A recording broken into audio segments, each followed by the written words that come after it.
ating kasamahan, boses ng isang social media personalities din po. Boses ni Jun Abines. Kuya Jun Abines. Pakinggan mo natin. Wala ba tayong mga kamay dyan? Yes! Magandang gabi, Pilipinas! Magandang gabi, sir! Magandang gabi, mga Pilipino! Ako po si Jun Abines. Taga Cebu po ako. I am an accountant and I am a law graduate. For 20 years, I've been finance and accounting executive in export industry. Tapos, executive din ako sa real estate sa Cebu and Visayas. So, most of my life, I've worked in the corporate atmosphere. Tapos, I started writing about national politics in 2020. Actually, I started in 2016. But in 2020, when I started writing about Tatay Digong, I always have a viral article. But I stayed as a corporate employee pa rin, executive sa real estate. But my heart keeps on telling me, you don't belong there. Dapat tutulong kang pukawin ang natutulog na bansang Pilipinas. So madalas akong mag-viral sa social media. I'm more into English writing, tapos political analysis, tapos I've had my share ng mga tinatawag na viral. In fact, this year, nung nagsulat ako about GAA, nagalit ang Malacanang at si Torre nagpasikat. Kaya yung bahay ko sa Cebu, nirate ni Torre with at least 20 CIDG officers para kunin yung cellphone ko at mga computer para lang makaras ako. Tapos sinabi ko sa sarili ko, ano bang nagawa ko? Ang sinabi ko lang naman ay ang totoo. I realize ang pagsasalita ng totoo, magiging kalaban ka ng walang huyang mga magnanakaw na nasa gobyerno ngayon. Bakit? Sa panahon ni Tatay Digong, ang dami kong mga sinusulat, okay naman. Pero in the last 3 years, I made it to the headline dahil isang vlogger na si Jun Abines kailangan ng 20 CIDG officers para lang iharas ang bahay ko. Ano bang kasalanan ko? Nag-organize ako sa ng mga kasamahan ko sa Cebu ng rally dahil inimbita namin si Tatay Digong. Gusto nila na patahimikin ang mga taga Cebu, gusto nila na matakot ang mga taga Cebu at walang dadalo sa rally namin last February 22 dahil andon si Tatay Digong. Pero nagkamali sila. Nagalit ang taong bayan. Napuno ang venue namin at sa nakita ko, isa yung sa pinakamalaking rally na nangyari sa Cebu in the last many years. Anong ginagawa ko rito ngayon? In the last 6 months, ginawa na namin doon sa Cebu ang pinakamalaking rally, pinakamataas na karaban para isigaw na galit na po ang mga Cebuano sa kurakot na administrasyon ni Bongbong Marcos. Kahaba-haba ng karaban, 20 kilometers, 40,000 people, 60,000 people. It was not enough. Sabi ko, okay ang maging social media influencer, okay yung ang dami, kilala yung pangalan mo, okay yung parang minsan celebrity ka, okay, picture kasi may contribution ka, but it's not enough. Last Sunday, pinuntahan namin yung bahay ni Tambaloslos doon sa Maria Luisa. Kinalampag namin, nakita ko 2 video namin, more than 1 million views. Was I happy? Yes. But not happy enough because it will not produce result. Parang minsan sabi ko, naglulukuhan lang tayong mga Pilipino, nagpapasikatan tayo sa social media, but the result of removing and solving the problem, hindi nangyayari. Kaya sabi ko sa mga kasamahan ko sa Cebu, we are very united doon. Sabi ko, walang kulay-kulay, walang grupo-grupo. We are all Filipino. We wear the Filipino flag. We wear the Filipino identity. Let's not promote our own self-interest kung ano man yung grupo mo. Kasi marami na sa atin gusto na pag meron ng mangyayari, gusto agad, okay, ito yung grupo ko. Nakikita ko sa atin ang nangyayari, parang bootlicker na lang yung yung pagiging makabayan natin. Kaya sabi ko, okay, I will go to Manila because nasa Manila ang center of power. Kahit alugin pa namin, sunugin pa namin buong Cebu, walang mangyayari pag walang mangyayari dito sa Manila. I spent my own money.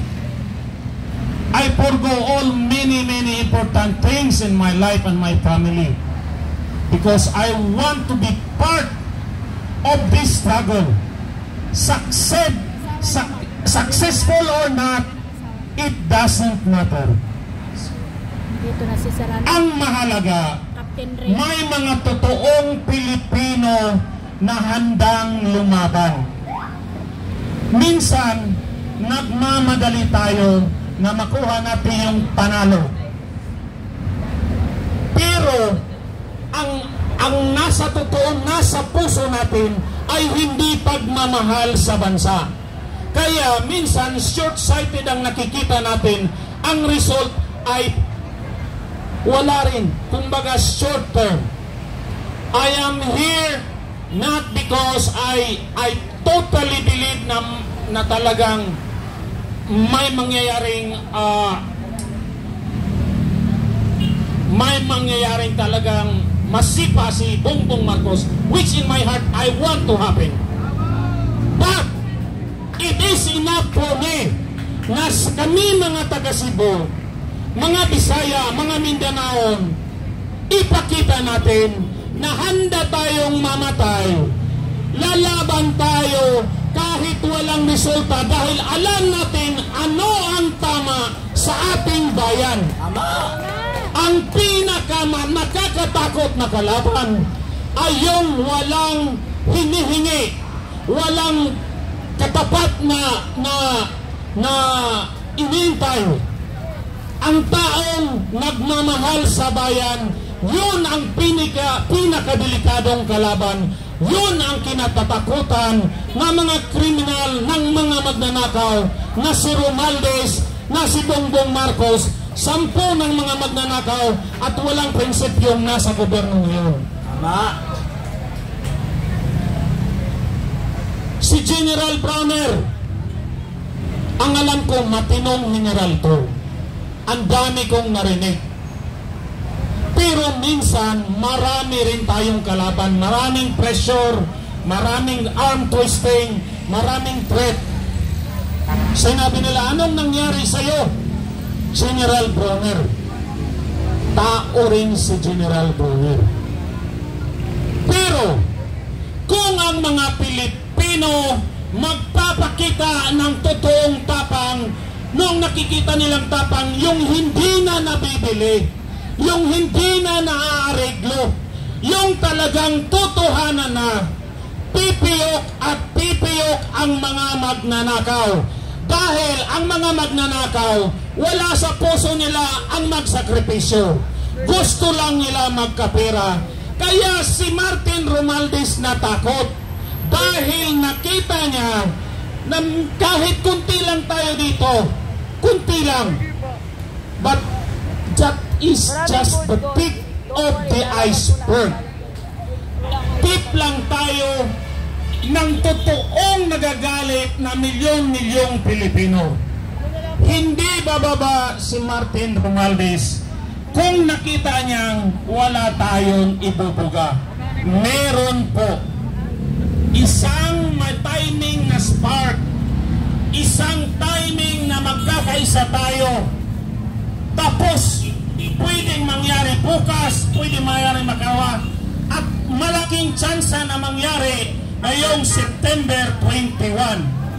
Kaya wala akong duda, sabi ko, I will stay here in Manila as long as it takes, or I may not come back to Cebu to my family. But I will not let Filipino like you, like every one of us, I will not fail you. Kasi sa totoo lang, minsan sinasabi natin, ang dami ng mga Pilipino, 120 million.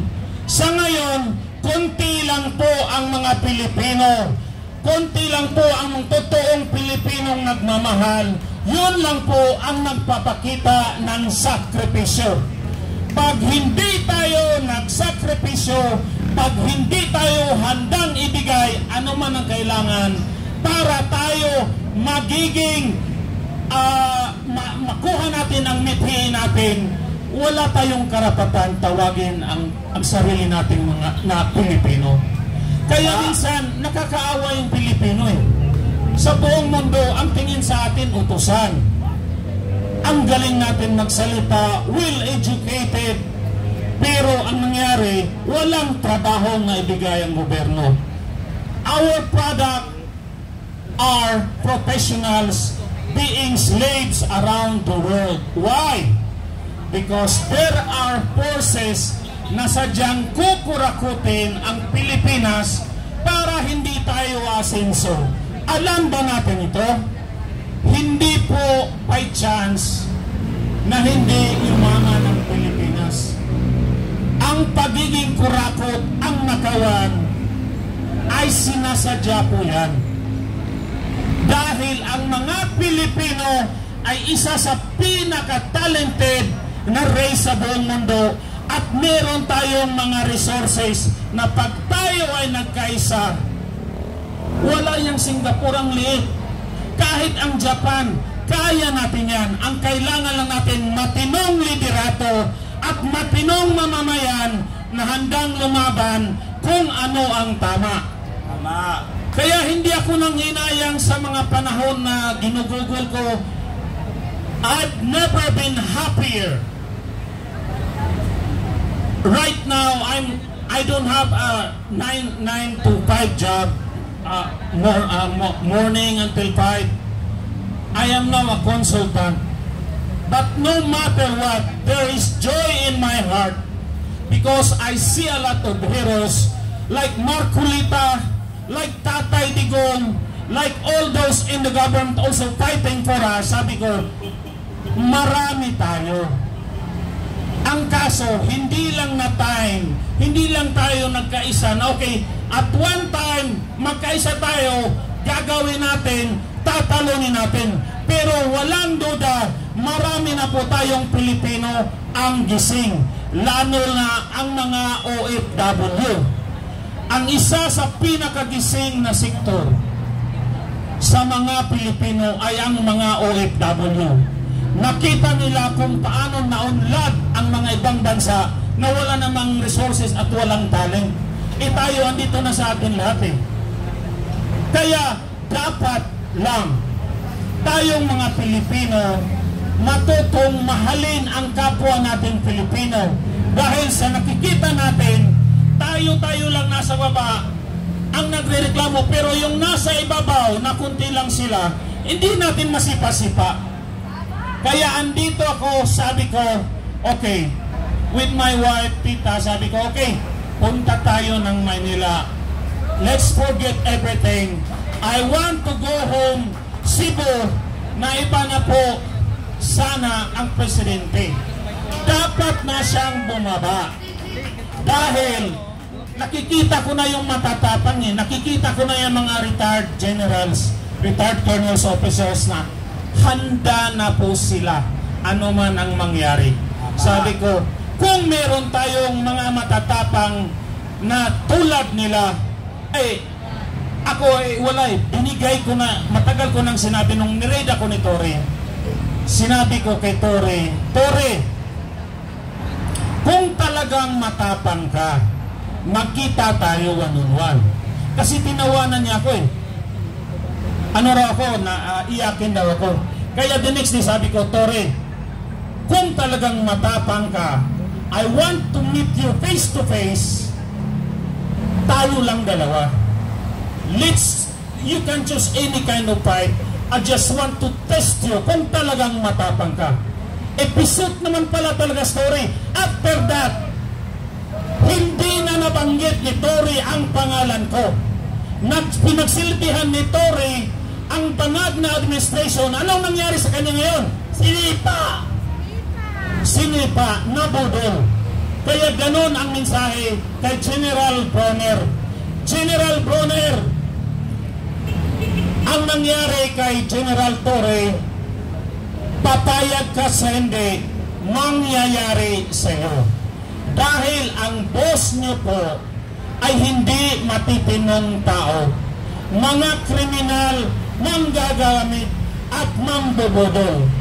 Kung nakaya nilang ipakulong, ikidnap ang taong nagpalibing ng kanilang ama, sino ka ba, General Bronner?